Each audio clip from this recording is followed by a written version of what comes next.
Multi-vector integration is Kazakhstan's chosen course of development in the program Single Market. In Chinese, the term crisis is written by using two symbols, threat and possibility. The joint use of these two meanings is not accidental. From a philosophical perspective, a threat is the given circumstances, and possibility is the potential that can be used for correcting the situation. Hello, my name is Pavel Kokdyshev. This is the program Single Market. In today's episode, how Russian investments function on Armenia's market, the realities and prospects of glass production in Kazakhstan. And coming right up, trends.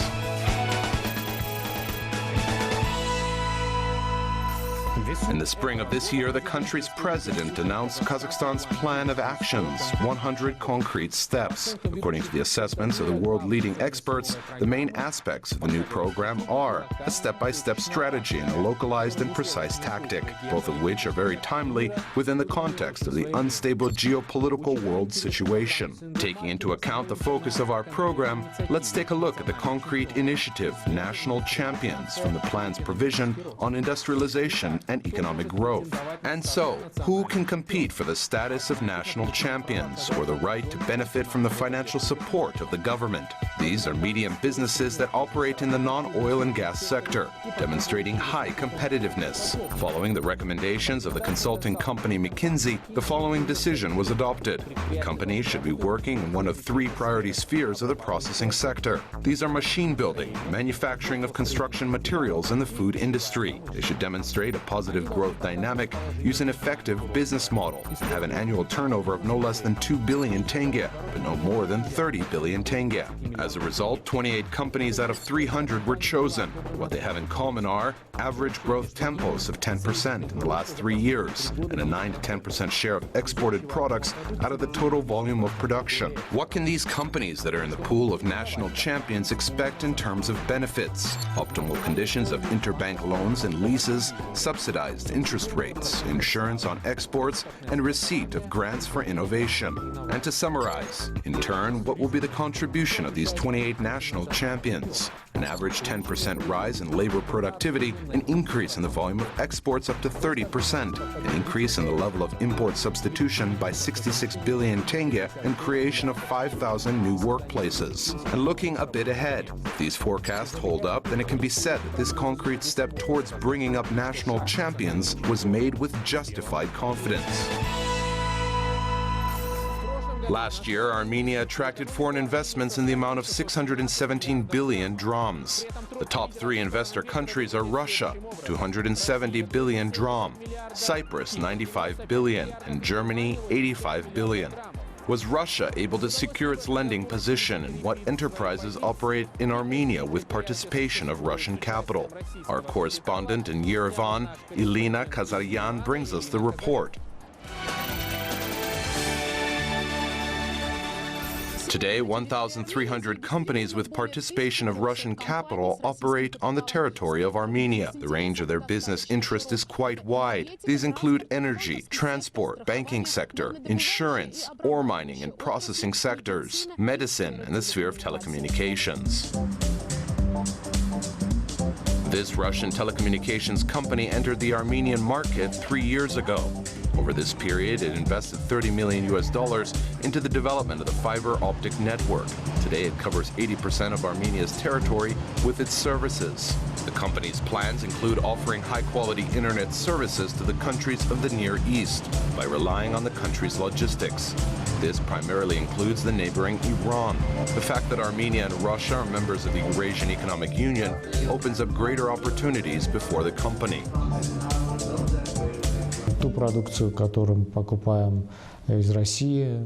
products that we purchase in Russia, equipment or software, it is actually a purchase that is made within a single economic space. There are no customs procedures or other administrative procedures.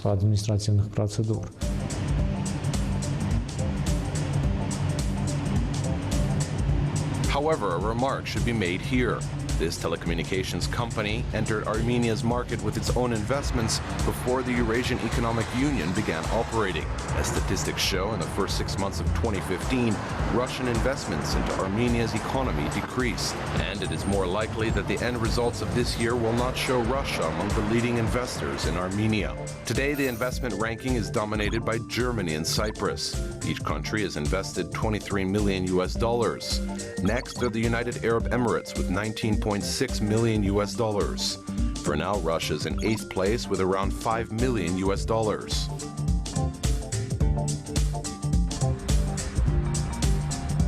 Armenian experts connect the fall in direct investments from Russia with the introduction of sanctions by the West. In addition, there are now premises for the realization of joint Russian-Armenian projects in various spheres of the economy, the development of which is a priority for both countries.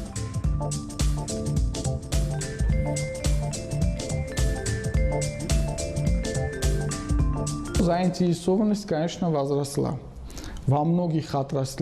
There is, of course, greater interest in many sectors, including the processing industry and in the sphere of services. Услуг довольно-таки есть большой интерес. Considering Russia's countermeasures to the imposed sanctions, there are now prospects for the realization of joint projects in the agro-industrial complex, particularly in the development of a network of greenhouse facilities. I think that this is quite an interesting project for Russia, especially considering the climate factor. According to various data, Armenia has about 300 to 340 sunny days per year, and I think there are few countries that can compete with that. There are water and land resources. According to specialists, the payback period of the project on the construction of a greenhouse with a territory of 1 hectare is 5 years. The president of the Greenhouse Association of Armenia, Artavaz Khachaturian, is also confident that both countries will reap economic benefits from this project. Mr. Khachaturian himself has been engaged in the growing of vegetables in greenhouses. This greenhouse was built by him personally. Here, tomatoes and cucumbers are cultivated. The entrepreneurs believe that with the support of Russian partners, it will be possible to expand the area of greenhouses in Armenia, and as a result, increase the vegetable harvest volumes.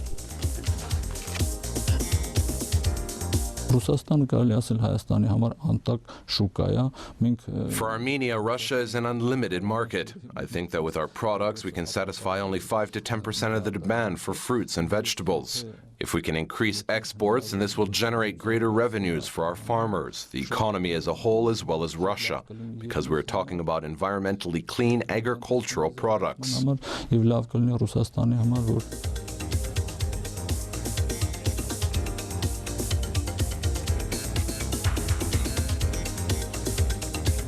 Aside from the agro-industrial complex, there are great prospects for cooperation in other spheres of the economy as well.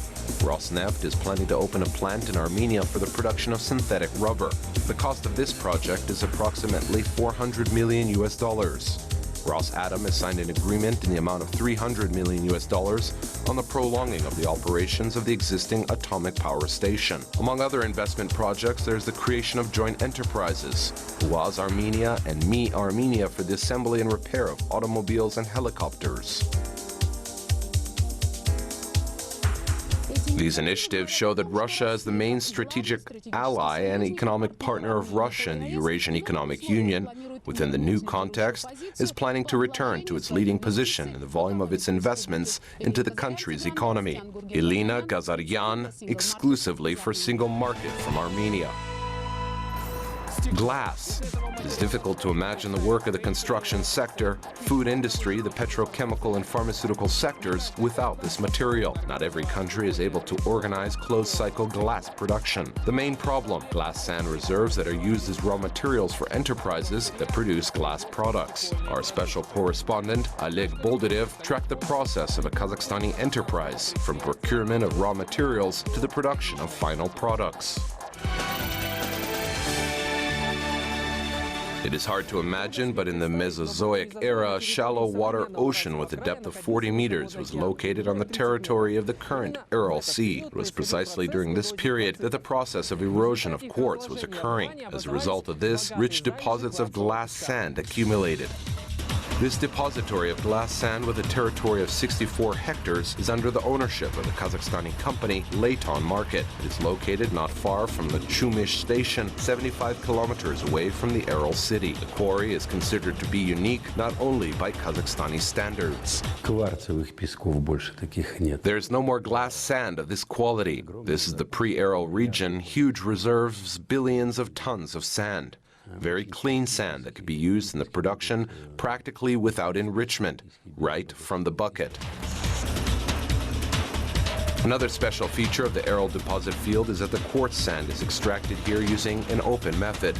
Therefore, this quarry is a kind of treasury that is located right on the Earth's surface. The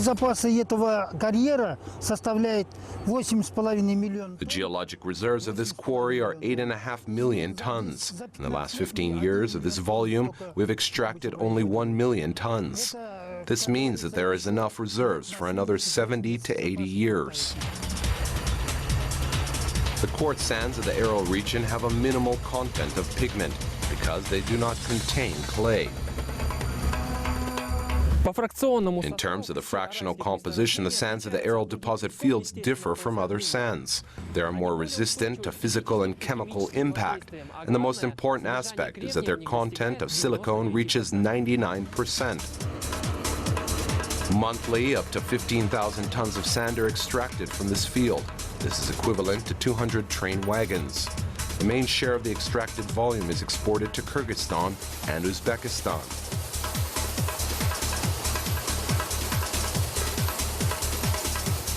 In Kazakhstan, the main consumers of this quartz sand are the plant Eurocrystal, which is located in Shymkent, and the Almaty company SAF. Both enterprises specialized in the manufacturing of glass bottles. The production capacities of the Almaty enterprise is 200 million bottles per year. In the last 2 years, the plant has not been operating at full capacity. First and foremost, this is connected with rise in the prices of the main materials that are needed for glass melting: feldspar, limestone, dolomite, and soda ash. All these materials are imported from Russia. Kazakhstan's glass industry has a lot of problems. First of all, this concerns the supply base of raw materials. Despite the fact that Kazakhstan has practically all the necessary materials for glass smelting, we do not have mining and processing plants that would be able to process all these materials. The problem is in the absence of mining and processing complexes. In addition, with the establishment of the Eurasian Economic Union, there is now higher competition on Kazakhstan's market of glass products. What's more, the competition is not balanced: 86 Russian giant enterprises versus 2 Kazakhstani enterprises. As a result, 9 out of 10 glass bottles on Kazakhstan's market are now being produced by Russian plants. Надо строить большие, с хорошими объемами заводы, а может даже один большой завод. There is a need to build bigger plants with higher production volumes.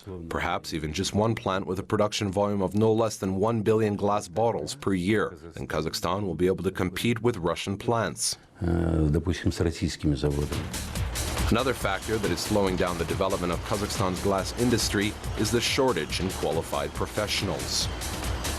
В Казахстане нету ни одного вуза и ни одного. There's not a single university or college in Kazakhstan that is preparing specialists in the glass industry. We train them ourselves. It takes around 5 years to prepare one specialist. 5 лет.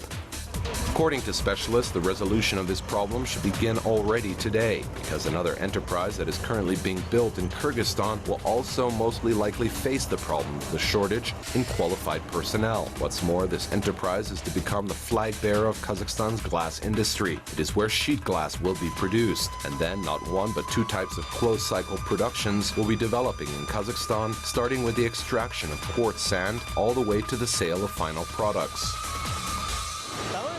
The second type of production of sheet glass is especially important for the construction sector. Specialization in this new type of product will allow to significantly cut back costs in the construction of residential and other various types of buildings. That's all for today. My name is Pavel Koktashev. Kind reminder, all the episodes of our program are available on www.kazakh-tv.kz. See you in the single market.